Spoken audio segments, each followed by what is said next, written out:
வணக்கம். SS engineering Annur Kariyampalayam. நம்ம கிட்ட பாத்தீங்கன்னா பேப்பர் பிளேட், பாக்கு மட்டை, இரும்பு செக்கு, மரச்செக்கு, நம்ம கிட்ட பல்வேறு செல்ல நிறைய மிஷின் இருக்கு. இப்ப நம்ம பார்க்கக்கூடியது பாத்தீங்கன்னா இரும்பு செக்கு மிஷின். இரும்பு செக்கு மிஷின்லேயே பாத்தீங்கன்னா உங்களுக்கு ஸ்டார்டிங் 10 கிலோல இருந்து இருக்கு. 10 கிலோ பாத்தீங்கன்னா 5 HP மோட்டர் வரும். 15 கிலோ பாத்தீங்கன்னா 7 HP மோட்டர் வரும். 20 கிலோ பாத்தீங்கன்னா 10 HP மோட்டர் வரும். இந்த மாதிரி 3 வகையா மோட்டர் டிஃப்ரெண்டா வரும் உங்களுக்கு. இதுல பாத்தீங்கன்னா ஆயில் வரக்கூடிய எல்லா சீஸும் நீங்க போட்டுக்கலாம். எக்ஸாம்பிளுக்கு நெல், நிலக்கடலை, தேங்காய், இந்த மாதிரி சூரியகாந்தி விதை போட்டுக்கலாம். நீங்க பருத்தி விதை போட்டுக்கலாம்.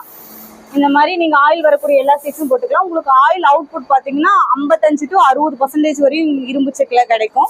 உங்களுக்கு ப்ராசஸிங் டைமிங் எல்லாம் பாத்தீங்கன்னா உங்களுக்கு 20 நிமிஷத்துல ஆயில் அவுட்புட் வெளியே வர ஸ்டார்டிங் ஆயிரும். 1,85,000 இருந்து 2,45,000 வரையும் நம்ம கிட்ட மிஷின் இருக்கு. இந்த மிஷினரிஸ் உங்களுக்கு வேணும்னா இந்த கான்டாக்ட் நம்பர் கால் பண்ணுங்க. தேங்க்யூ.